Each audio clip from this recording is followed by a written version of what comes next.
Mata nilai berfokus pada aktivitas sebuah organisasi. Aktivitas internal dibagi menjadi dua golongan. Pertama, aktivitas utama atau primary activity, yaitu aktivitas terkait dengan produksi, distribusi, dan panca penjualan. Kedua, aktivitas pendukung atau support activity, yaitu aktivitas yang membantu aktivitas utama dengan berfungsi dengan baik. Misalnya manajemen SDM, teknologi. Namun mata rantai internal saja tidak cukup untuk memberikan nilai bagi pelanggan. Organisasi harus mengembangkan mata nilai internal eksternal dengan cara pertama, industri jasa.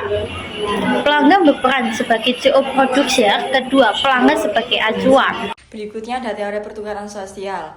Teori pertukaran sosial terjadi jika dua pihak terikat hubungan lebih dalam dari sekedar ekonomi dan berorientasi jangka panjang.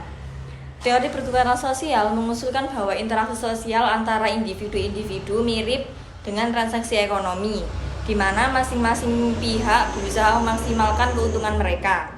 Namun pertukaran sosial yang lebih dalam dari sekedar hubungan ekonomi dan berorientasi jangka panjang memiliki beberapa karakteristik khusus yang menekankan aspek non-material dan komitmen berkelanjutan. Dalam konteks ini, beberapa teori dan konsep penting yang relevan termasuk: 1. Ada teori pertukaran sosial, social exchange theory. 2. Norma timbal balik atau norm of reciprocity. 3. Kepercayaan dan komitmen. 4. Pertukaran sosial simbolis. 5. Keterikatan sosial atau social bond. Pertukaran sosial misalnya: 1. Karyawan akan berusaha melayani pelanggan dengan sebaik-baiknya. 2. Hubungan pemasok perusahaan tidak berlangsung jangka panjang jika salah satu keduanya mementingkan keuntungan dari diri sendiri. Hubungan pertukaran sosial yang berkarakteristik dengan masing-masing pihak mengharapkan pertukaran bersifat material dan jangka pendek, biasanya dikenal sebagai hubungan pertukaran transaksional. Dalam hubungan ini, kedua belah pihak fokus pada keuntungan langsung dan konkret dari interaksi tersebut. Beberapa ciri khas hubungan ini antara lain: 1. Pertukaran material. Kedua, pihak mengutamakan keuntungan atau manfaat yang bersifat fisik atau finansial. 2. Jangka pendek. Interaksi didesain untuk langsung dalam waktu singkat tanpa komitmen jangka panjang. 3. Saling menguntungkan. Setiap pihak hanya akan melanjutkan hubungan selama mereka merasa mendapatkan keuntungan yang diinginkan. 4. Kurangnya kedekatan emosional. Hubungan ini cenderung bersifat impersonal dan tidak melibatkan ikatan emosional yang mendalam. Contoh konkret dari hubungan semacam ini dapat ditemukan dalam transaksi jual beli di pasar, di mana penjual dan pembeli bertemu untuk pertukaran barang dengan uang dan tidak ada ekspektasi untuk hubungan berlangsung atau transaksi selesai. Akan membahas konflik kepentingan. Konflik kepentingan itu sendiri yaitu saat manajer menghadapi dua kepentingan atau lebih yang saling tidak berkompatibel, yang salah satu atau beberapa di antaranya berpotensi untuk menggeser motivasi manajer saat membuat keputusan.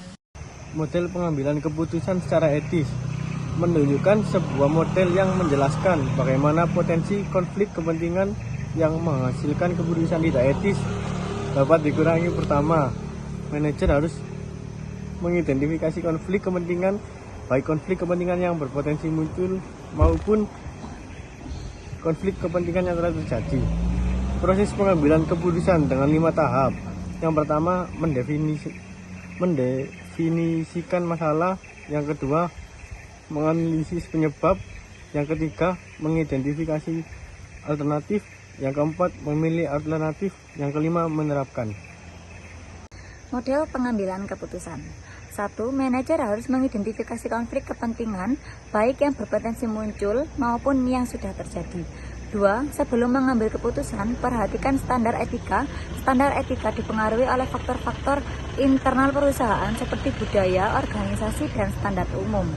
3. Faktor personal manajer dapat mempengaruhi bagaimana dia mengelola memasukkan kepentingan pribadi saat memutuskan. 4. Keputusan akan cenderung tidak etis jika manajer cenderung memihak pada kepentingan pribadi atau kelompoknya daripada kepentingan yang lebih luas.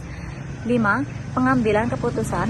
Manajer sebaiknya mengevaluasi keputusan dengan kembali melihat standar etika, berbagai faktor personal, sehingga keputusan yang diambil benar-benar keputusan yang terbaik. Kesimpulannya, etika bisnis dan mata rantai nilai seringkali menekankan pentingnya integrasi antara prinsip-prinsip etis dan manajemen operasional.